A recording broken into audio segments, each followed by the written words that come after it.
அஸ்ஸலாமு அலைக்கும் வரஹ்மத்துல்லாஹி வரகாத்துஹு. பிள்ளைங்க வளர்ந்தோடனே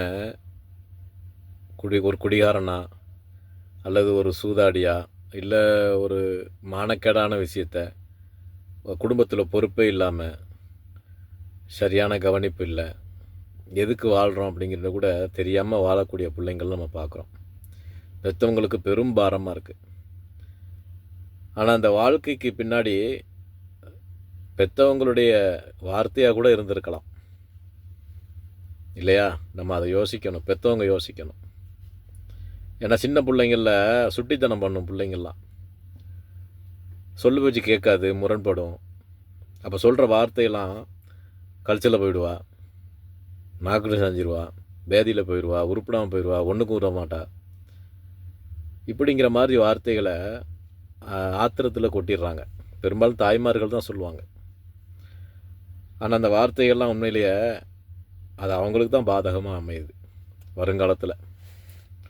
ரசூல் ஸல்லல்லாஹு அலைஹி வஸல்லம் சொல்கிறாங்க எப்படின்னா, உங்களுடைய பிள்ளைகளுக்கு எதிராகவோ உங்களுடைய செல்வத்துக்கு எதிராகவோ நீங்கள் துவா செய்யாதீங்க, சபிக்காதீங்க அப்படின்னாங்க. எதிராக பேசக்கூடாது, ஏன்னா அது சபித்தல். அந்த வார்த்தை அல்லாஹ்விடத்தில் போகுமா, அது ஒருவேளை ஒப்புக்கொள்ளப்படும்.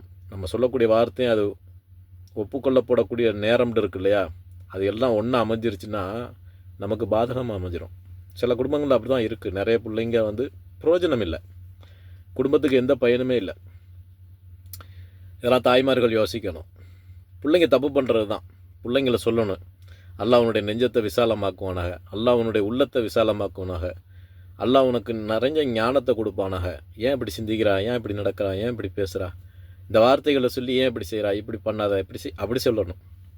அப்படி தான் திருந்தணும். பிள்ளைங்க எப்போதுமே ஒரே மாதிரி இருக்காது, பிள்ளைங்க மாறிடும்.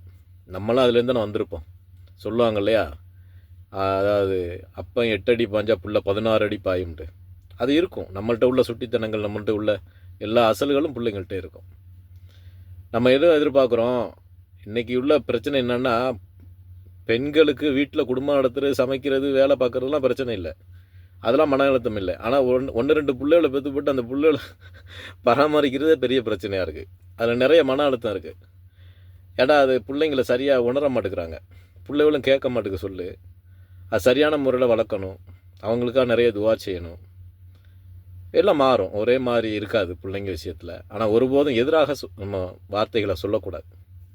ரசூல் ஸல்லல்லாஹு அலைஹி வஸல்லம் காலத்தில் ஒரு அன்சாரி என்ன செய்கிறாரு, ஒட்டகத்தை சபிக்கிறாரு. வாகனங்களையும் சபிக்கக்கூடாது. என்ன இது சனியம் பிடிச்ச வண்டி, உருப்படாத வண்டி அப்படின்னு சொல்லிடக்கூடாது.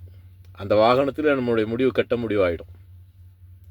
அன்சாரி தோழர் அப்படி தான் செய்கிறாரு, ஒட்டகத்தில் சபிச்சுட்டே ஏறுறாரு. ரசூல்லா சொல்கிறாங்க, நீங்கள் ஒட்டகத்தில் இறங்குங்க அப்படிங்காங்க. அல்லாஹ்வுடைய சாபம் அந்த இறங்கும், அதில் பயணிக்காதீங்க அப்படின்னாங்க. எங்களோட அதுலேருந்து வராதிங்க அதில் அப்படின்னு சொன்னாங்க. இப்படி நிறைய சம்பவங்கள் இருக்குது. அதனால் ஒருவருக்கொருவர், அதாவது பிள்ளைங்களுக்கு எதிராக பெற்றவங்க ஒரு காலம் எதிரான வார்த்தைகளை பயன்படுத்தக்கூடாது, சபிக்கக்கூடாது. அல்லாஹ் அதுலேருந்து பாதுகாப்பானாக.